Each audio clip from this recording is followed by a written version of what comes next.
오늘부터 전도서가 시작이 됩니다.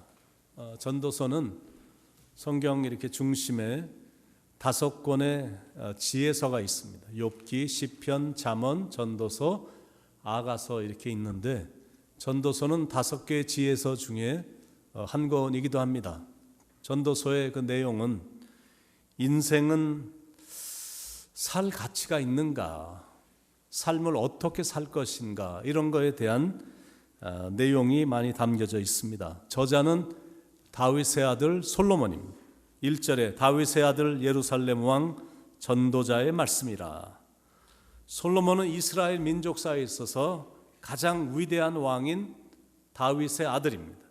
좋은 배경, 좋은 가문, 유난히 좋은 조건을 갖고 태어난, 하여튼 수많은 특권을 누렸고 많은 것을 소유했던, 부귀영화를 다 누렸던 왕입니다. 다윗이 40년을 치리하여 왕권을 견고히 다진 후에 아들 솔로몬에게 이 왕권을 물려주므로 이스라엘의 3번째 왕으로 즉위를 했습니다. 왕으로 즉위한 후에 아버지와 똑같이 40년을 이스라엘을 통치를 했습니다. 이스라엘 역사에 있어서 전 분야의 최고의 번영과 가장 강력한 황금기를 이룬 왕입니다.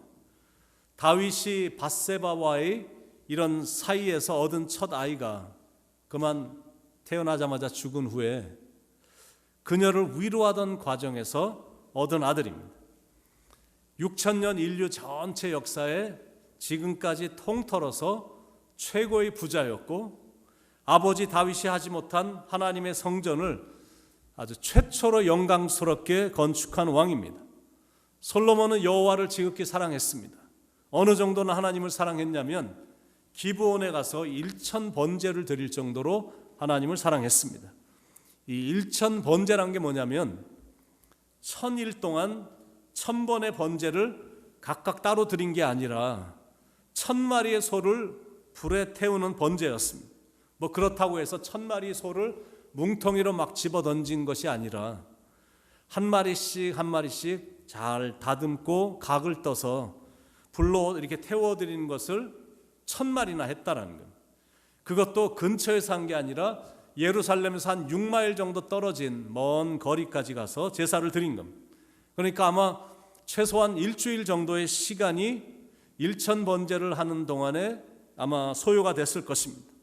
하나님이 그 광경을 보시고 이렇게 일주일 정도의 긴 시간 동안 하나하나 각을 뜨고 정성스럽게 번제를 드리고 이런 모습을 보시고 하나님이 감동하셨습니다. 그래서 솔로몬의 꿈에 나타나셔서 내가 내게 무엇을 줄고 너는 나에게 구하라 이렇게 하나님께서 말씀하셨습니다.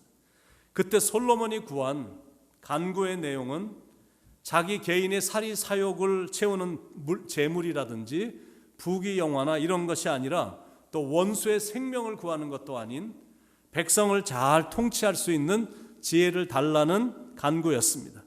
그 기도가 하나님의 마음에 합해서 솔로몬은 자기가 구한 지혜와 총명함을 얻게 됐고 구하지 않은 부귀영화까지 솔로몬은 다 받게 됐습니다.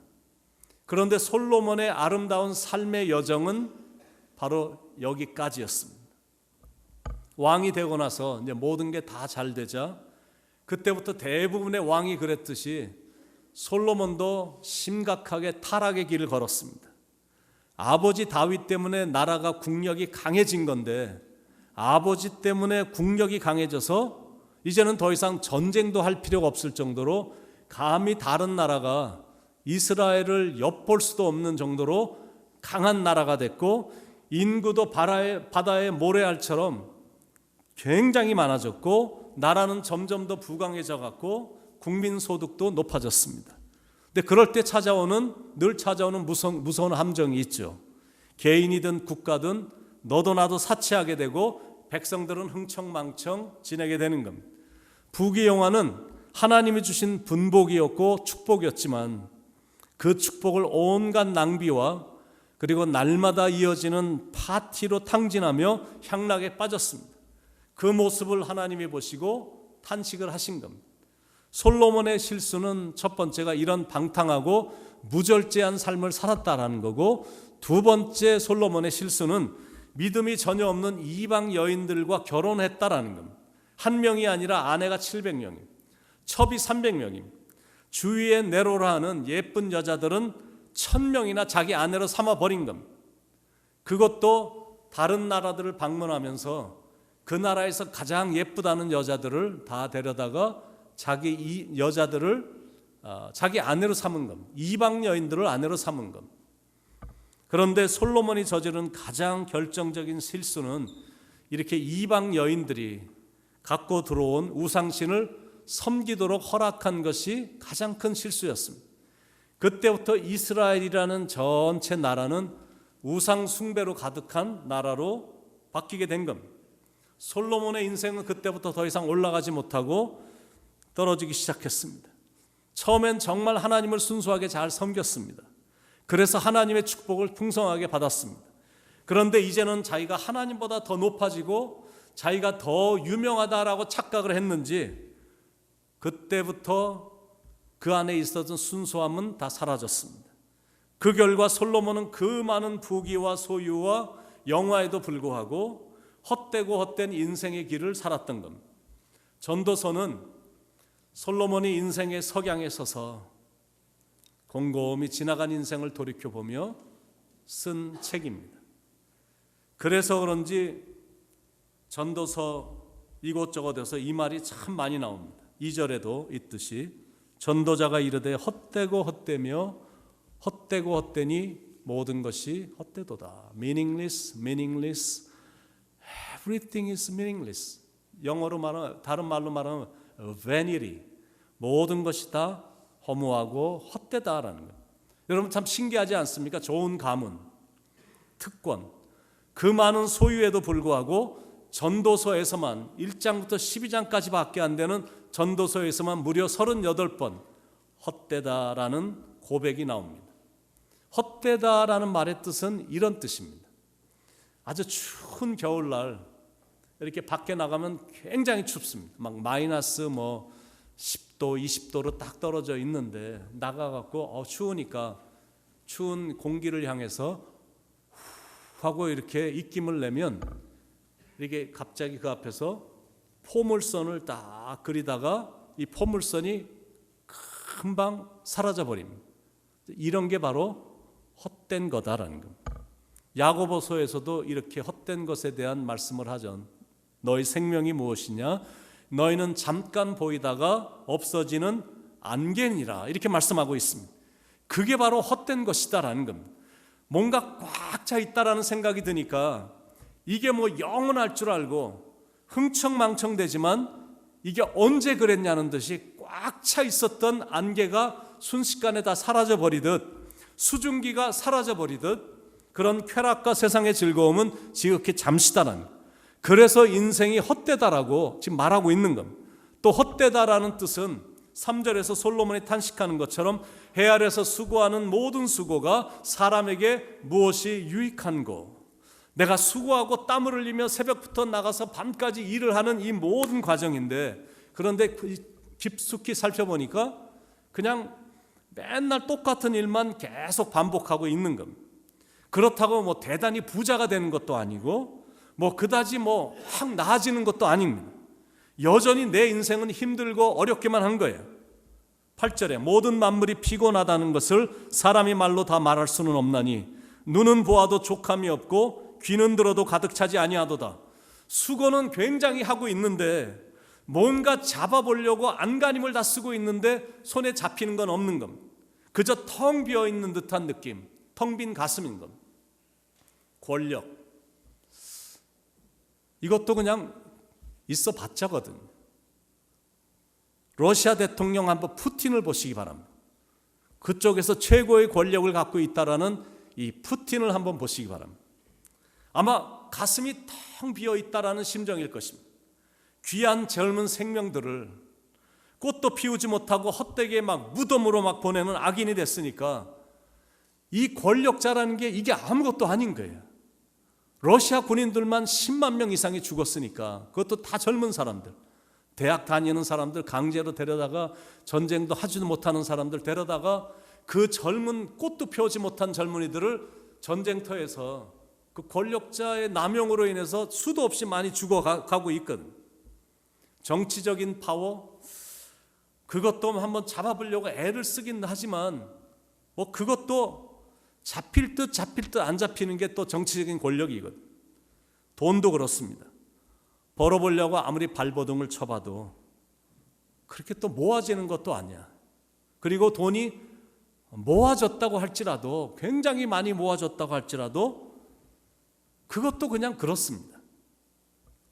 제가 어제 누구랑 만나서 식사를 했어요. 식사를 하고 이렇게 나오는 중에 식당에서 나오는데 미국 부부가 아주 어떻게 다정하게 말도 걸고 이렇게 벌써 대화를 하게 됐습니다. 그래서 걸어오다가 파킹장에 서서 한참 대화를 했어요. 그랬더니 막 자기 자랑을 막 하더라고요. 나는 뉴욕에 아파트가 4,000개가 있어. 이렇게 얘기를 시작을 해요. 그래서 귀가 확 열려갖고 4,000개가 아파트가 있대요. 맨하탄에도 있고 퀸스도 있고 어디든 뭐 아파트가 자기가 4,000개래. 그래서 제가 좀 후끈 달아갖고 대화를 했습니다. 혹시 교회 빌딩이 있냐? 그랬더니 자기는 교회 빌딩 뭐 다른 빌딩은 하나도 없고 아파트만 4,000개가 있다는 겁니다. 그러니까 제 아내가 지금 계속 기도하고 있는데 이건 하나님의 응답이다라고 생각을 했는지, 제가 지난번에 총회 때도 그랬고 아마 새벽 기도회 때 한번 선포했던 것 기억나시는 분이 있을 것이고, 최근에 제 아내하고 저하고 기도하는 게 뭐냐면, 하나님 저희 교회에 100만 불을 주십시오. 그걸 놓고 기도하고 있거든요. 그냥 100만 불을 주시든지 100만 불짜리 건물을 주시든지 하여튼 그걸 놓고 그냥 무작정 기도하고 있었거든요. 그런데 4,000개의 아파트를 갖고 있다는 사람이 지금 부부가 앞에 서 있는 거예요. 그래서 교회 빌딩은 없다니까 제 아내가 그냥 다른 얘기 할 것도 없이 우리 교회를 위해서 100만 불을 좀 기증해 달라고 그냥 딱 선포를 한 겁니다. 100만 불만 좀 주실래요? 하고 딱 했어요. 그랬더니 why? 그래서 이제 우리가 교회가 팬데믹도 이런 설명을 좀 했어요. 그래서 100만 불을 좀, 당신한테는 100만 불이 아무것도 아닐 텐데 4,000개면 한 달에 들어오는 돈만도 몇백만 불 될 텐데 그냥 그 돈 중에 좀 일부를 그냥 하나님을 좋은 일을 좀 써달라고 그랬더니 그래서 전화번호 좀 달라고 그랬더니 전화번호를 안 주더라고요. 그래서 제 아내 전화번호는 받아갔어요. 제 아내가 막 he's a pastor and I'm a pastor too 하고 자기가 pastor license를 막 보여주면서 하나님의 일을 위해서 한번 좋은 일을 한번 해보라고 막 했더니 오케이 I'll call you 그러고는 가긴 갔어요. 그런데 이제 대화의 마지막에 그분이 자기가 나이가 얼마쯤 돼 보이네요. 그래서 제가 조금 디스카운트를 좀 해서 한 60 몇 세쯤 돼 보인다 이렇게 내가 했어. 그랬더니 자기가 84세래 84세. 그런데 제대로 잘 걷지는 못해요. 그리고 몸이 좀 안 좋은 것 같아. 그래서 그런 대화를 하고 나서 제 마음속에 아파트가 4,000개 있으면 뭐하냐. 내 몸은 지금 제대로 잘 걷지도 못하는데 이런 생각이 드는 거예요. 돈이란 거 뭐 어떻게 해서 모아졌다 할지라도, 제가 달라스에서 교회를 섬길 때 하와이에서 오신 목사님이 계세요. 근데 그분은 하와이에서 무슨 재산을 많이 물려받았는지 하와이에도 무지무지 많은 건물과 아파트가 있다라는 얘기를 들었어요. 그런데 달라스에 와갖고 막 아파트들을 수도 없이 많이 사서, 그분도 아마 하여튼 수도 없이 많을 거예요. 뭐 한 모르긴 해도 1,000개 이상은 될 것 같은데, 근데 교회는 가끔 저희 교회를 오세요. 그래서 가끔 좀 대화도 하고 좀 부탁도 좀 해보고 그러는데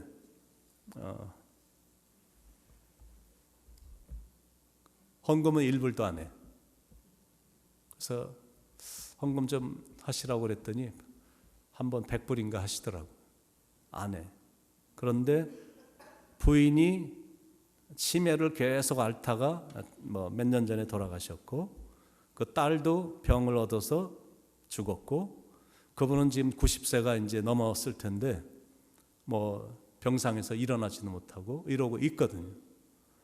그래서 돈이란 것도 권력, 정치적인 파워, 돈 저대로 모아지지도 않지만 모아졌다 할지라도 보니까 별것도 아니야. 외모, 미모, 그것도 조금만 기다려보라라는 거죠. 어느 정도 지나면 그것도 그게 그거야. 이게 무슨 말이냐면 영원한 건 없다라는 거예요. 있다가 없어지고 있는 것 같은데 손에는 잡히지 않는 거예요. 내 마음대로 안 되는 게 우리의 인생이거든. 건강도 자기 마음대로 되는 거 아닙니다. 내 자식도 내 몸에서 나온 자식인데도 내 자식도 내 마음대로 안 되거든. 공부도 그렇습니다. 학교 다니면서 내가 쌓아놓은 모든 지식이 도움은 되겠지만 그것도 그냥 그런 거예요. 13절 14절에 마음을 다하며 지혜를 써서 하늘 아래에서 행하는 모든 일을 연구하며 살핀즉 이는 괴로운 것이니 하나님의 인생들에게 주사 수고하게 하신 것이라 내가 해 아래에서 행하는 모든 일을 보았노라. 보라 모두 다 헛되어 바람을 잡으려는 것이로다.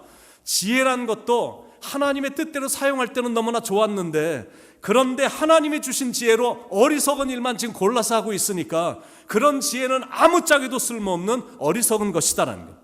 17절 18절 내가 다시 지혜를 알고자 하며 미친 것들과 미련한 것들을 알고자 하여 마음을 썼으나 이것도 바람을 잡으려는 것인 줄을 깨달았도다. 지혜가 많으면 번뇌도 많으니 지식을 더하는 자는 근심을 더하느니라. 그러면 이게 뭐냐라는 거예요. 그러면 이거 아무것도 아니잖아. 이 세상에 진짜 영원한 것이란 게 없나? 있습니다. 이런 것들은 영원해. 첫째는 하나님이 영원하십니다. 하나님은 어제나 오늘이나 영원히 동일하시거든. 두 번째, 하나님의 말씀도 영원해. 천지는 없어져도 하나님의 말씀은 영원히 없어지지 아니하리라. 절대 하나 없어지지 영원합니다. 그리고 하나님의 뜻을 행하는 사람은 영원한 거야. 요한일서 2장 17절에 이 세상도 그 정욕도 지나가되 오직 하나님의 뜻을 행하는 이는 영원히 거하느니라. 이런 것들이 영원한 게 있습니다. 그런데 다른 건 참 미안한 말이지만 영원한 게 하나도 없어. 오랫동안 공부하고 세상의 지식을 얻기 위해 발버둥 치는 것도 결국은 번뇌와 근심만 더할 뿐이다라는 거예요. 여러분 다 알다시피 하버드 대학에 그 안에 자살이 제일 많은 거 아시죠? 특히 아시안 학생들에 대한 자살이 경종을 울리고 있습니다. 기대를 너무 많이 하니까 내 아들이, 우리 손자가 하버드 거길 다녀. 그러니까 이 가정이 막 너무나 큰 기대를 하니까 그것에 대한 중압감, 그것에 대한 따른 번뇌, 해도 끝이 없는 공부와 이 연구. 여러분 일주일에 하버드 학생들이 책을 최소한 50권을 읽어야 된답니다. 한 달에 한 권을 읽기도 쉽지 않은데 보통 사람들은 이거는 딱 일주일만 하고 또 쉬는 게 아니라 이것을 계속 해야 되는 거예요. 책을 50권씩을 읽어야 그것도 간신히 따라가는 그런 분위기입니다.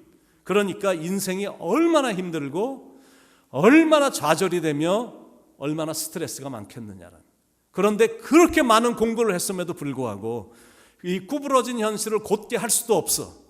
그리고 그런 학교를 다니면서 오히려 이상한 사상만 많이 들어갔고 사상이 이상한 사람으로 변해 있고 신앙은 공부하느라 떠난 지 오래됐고 그렇게 수고해서 배운 것으로 나중에 그냥 먹고 사는 일에만 여전히 바쁘기만 하고 그렇게 분주하게 사는 겁니다. 그런데 나중에 보니까 공부를 그렇게 한 사람이나 학교를 별로 다니지 않은 사람이나 다 지나고 나니까 다 고만고만한 거예요.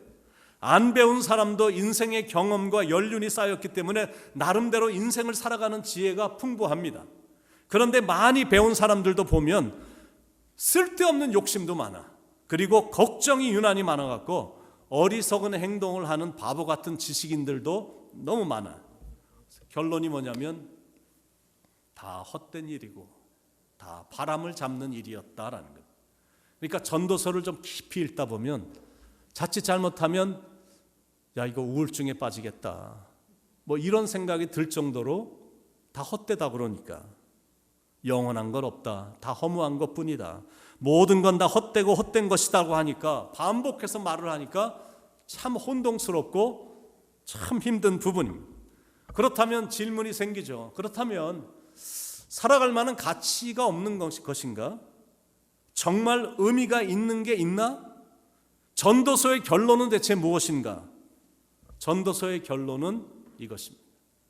하나님 없는 삶, 하나님을 떠난 성취, 하나님의 도움 없이 이룬 성공, 악착같이 달려들어 쟁취한 그 권력, 명예, 재물, 미모, 지식, 건강, 하나님 없으면 다 헛되고 헛된 것이다 라는 것. 솔로몬이 왕이 되고 나서 하나님을 떠나서 자기 멋대로 막 살았기 때문에 헛되고 헛되며 헛되고 헛되니 모든 것이 헛되도다. Meaningless, meaningless, everything is meaningless 라고 탄식한 것. 그게 이유야.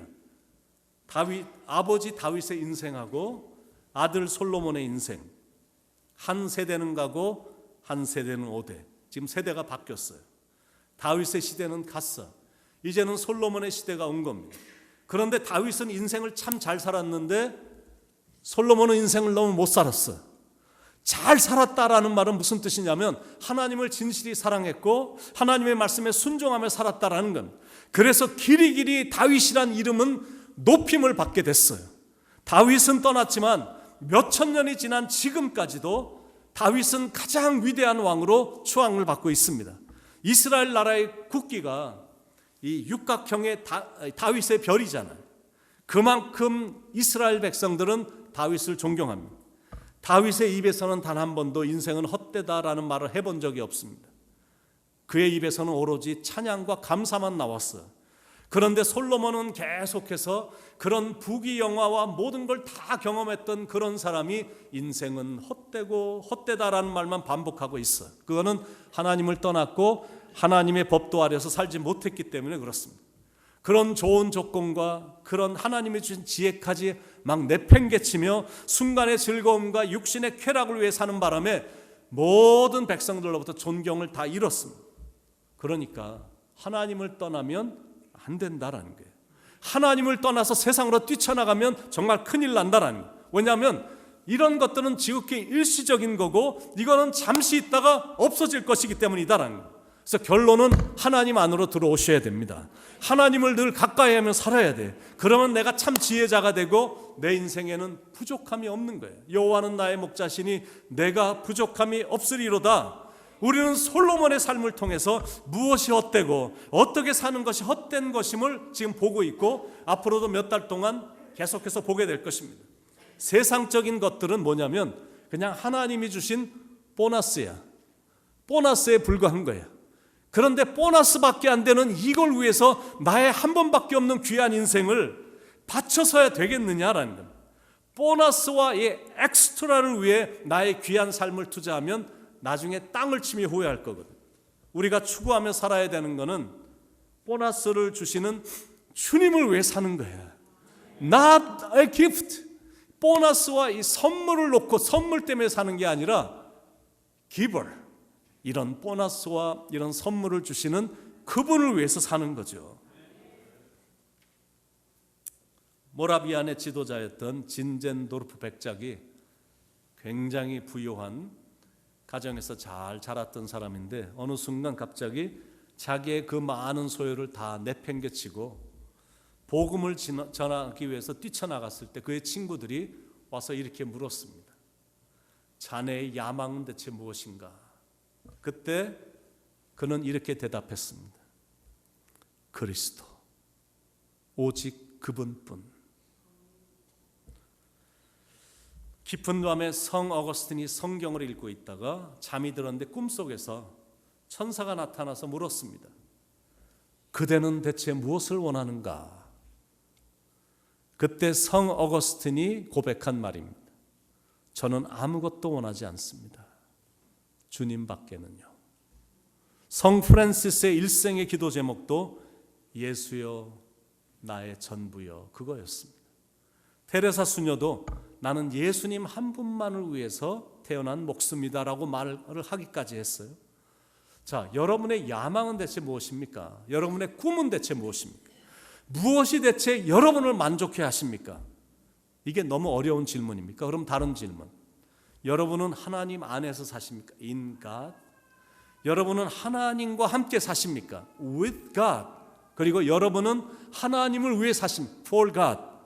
그렇게만 인생을 산다면 인생은 결코 헛된 게 없어. 인생은 하여튼 다 좋아. 모든 게 만족스럽고 모든 게 다 감사하고 기쁘고 행복하고 항상 안정감이 느껴지거든. 그렇게 살아야 된다라는 거예요. 여기 있는 젊은이들은 동의가 안 되겠지만 이제 시간도 별로 남지 않았거든. 한 사람이 숲길을 걷고 있었습니다. 주변의 풍경이 너무 아름다워서 막 아름다워갖고 황홀한 기분에 도취가 돼갖고 뒤에서 호랑이가 따라온 것도 모른 채 황홀감에 빠져서 막 이렇게 인조해하고 있었어요. 그러다가 뒤늦게 호랑이가 따라오는 것을 알았을 때는 상황이 매우 황급하고 위급한 상황이 된 겁니다. 그래서 있는 힘을 향해서 막 앞을 향해서 달렸는데 마음속에 이제는 내가 죽을 것 같다라는 생각이 확 드는 겁니다. 그런데 갑자기 눈앞에 커다란 우물이 있는 겁니다. 그래서 우선 자기의 생명을 건지기 위해서 우물 안으로 뛰어들었어요. 그런데 마침 거기에 길게 늘어진 밧줄이 있는 겁니다. 그래서 이 사람은 밧줄을 움켜잡고 안도의 숨을 내면서 밧줄을 타고 서서히 내려갔습니다. 내려가 보니까 막 내려가려고 하는 밑을 보니까 우물 밑에는 커다란 악어 한 마리가 입을 벌리고 지금 먹이를 기다리고 있는 겁니다. 진퇴양난에 빠진 이 사람은 잠시 눈을 떠서 위를 봐서 앞을 딱 봤는데 그 바로 앞에 벌집이 있어. 거기 꿀이 막 가득한 겁니다. 그래서 지금 막 시장했던 터라 정신없이 그 꿀을 맛있게 먹고 있었습니다. 그런데 먹고 있는데 이렇게 머리를 들어서 보니까 흰지와 검은지가 어디서 나타났는지 그 사람이 잡고 있는 밧줄을 막 갉아먹고 있는 겁니다. 뭐 아무리 한 손으로 쫓아버리려고 해도 달아나질 않고 밧줄을 계속 흰지와 검은지가 갈아먹고 있더니 결국 이 사람은 절벽 아래로 떨어졌다라는 이야기입니다. 이 이야기는 톨스토이의 작품 가운데 나오는 이야기입니다. 이 이야기에서 호랑이와 악어의 위험은 이 적자생존의 살벌한 세상의 삶을 말하는 거고 이 밧줄은 생명줄을 말합니다. 흰지와 검은지는 낮과 밤의 시간을 의미하고 있고 손앞에 있는 벌꿀은 세상의 달콤한 쾌락과 안위를 의미합니다. 그런데 잠시 먹고 있었는데 막 흰지와 검은지가 낮이 가고 밤이 가고 몇 번 왔다 갔다 하더니 그 생명선이 딱 끊어져서 결국에는 즐거움도 오래 누리지도 못하고 끝났다라는 거예요. 여러분이 붙잡고 있는 생명줄은 어떤지 궁금합니다. 혹시 끊어질까 봐 불안해하고 있지는 않습니까? 그 생명줄이 예수님의 구원의 줄이 아니면 그거는 결코 안전하지가 않아요. 여러분 그날이 도적같이 올 텐데 여러분 안에 진정으로 예수님이 계십니까? 에이 뭐 내일이란 시간이 또 올 텐데 뭐 올까? 안 올 수도 있잖아요. 여러분의 생명줄은 앞으로 얼마나 남아 있을까? 앞으로 얼마나 그 생명줄이 여러분을 위해서 더 버텨줄까? 여러분 인생에 대해서 진지하게 한번 고민해보고 진지하게 답을 찾아야 그 인생은 헛되지 않은 겁니다. 전도서의 결론입니다. 지금 뭐 첫 번째 시간이지만 제가 전도서의 결론을 한번 내본다면 세 가지입니다. 헛되지 않고 만족스럽고 승리의 삶을 살 수 있는 비결, 해답 세 가지. 첫째, fear God. 하나님을 경외하고, 두 번째, obey God. 하나님께 순종하고, 세 번째, give yourself to God. 하나님께 여러분의 삶을 드려라라는 겁니다. 삶이라는 것은 life is an opportunity. 삶은 기회야. 그런데 하나님이 없는 삶은 life without God is empty.